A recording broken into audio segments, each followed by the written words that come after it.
In Moscow, the words are measured, but the message is clear. Putin holds back on nuclear testing as the Kremlin weighs its next move. And as the West eyes Russia's frozen billions, Lavrov fires back, warning of consequences and reciprocity. A new front opens in the quiet war of power and parity.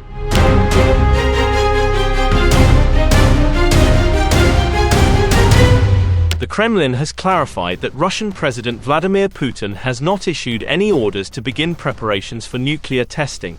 Spokesman Dmitry Peskov said the matter remains under consideration and must be treated with the highest level of caution. Peskov told Russian media that experts are currently studying whether such tests are necessary, emphasizing that it must be a serious and well-grounded decision. The president has not issued any orders to begin preparations. First, we need to understand whether we actually need to do this. It must be a very serious, well-founded, and carefully considered decision. That is what our specialists are currently working on. His remarks followed a Security Council meeting earlier this week, where Defense Minister Andrei Belousov suggested initiating preparations to resume testing at the Novaya Zemlya site. Putin has reportedly instructed officials to analyze the issue within the Security Council and present recommendations before any steps are taken. Peskov reiterated that Russia remains committed to its obligations under the international ban on nuclear testing and has no intention of violating them. He added that Moscow would only reconsider its position if another nation were to breach the treaty, calling nuclear parity a cornerstone of global security. Peskov, speaking in response to US President Donald Trump's claims of ongoing tests, said both Russia and China are not conducting any nuclear weapons trials. He also noted that American officials should understand the difference between a nuclear propulsion test and a nuclear explosion.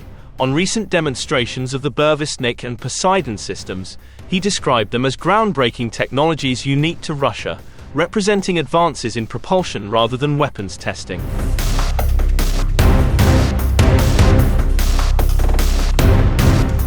Russian Foreign Minister Sergey Lavrov has warned that Moscow will respond based on reciprocity if Western governments move to transfer frozen Russian assets to Ukraine.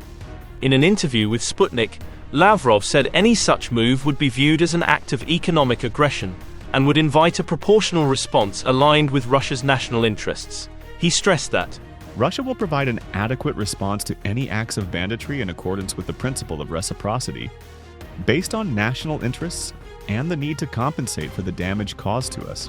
Lavrov argued that seizing Russian reserves would not resolve Ukraine's financial crisis, claiming that Kyiv's debt burden remains unsustainable regardless of foreign support. Confiscating our gold and foreign currency reserves will not save Kyiv's protégés from a united Europe. It is clear that the Kyiv regime will not be able to repay any debts and will never pay off its loans. Lavrov's comments reflect Moscow's growing confrontation with the West over sanctions, as the dispute over frozen funds now deepens into a broader debate about the boundaries of international law and financial sovereignty.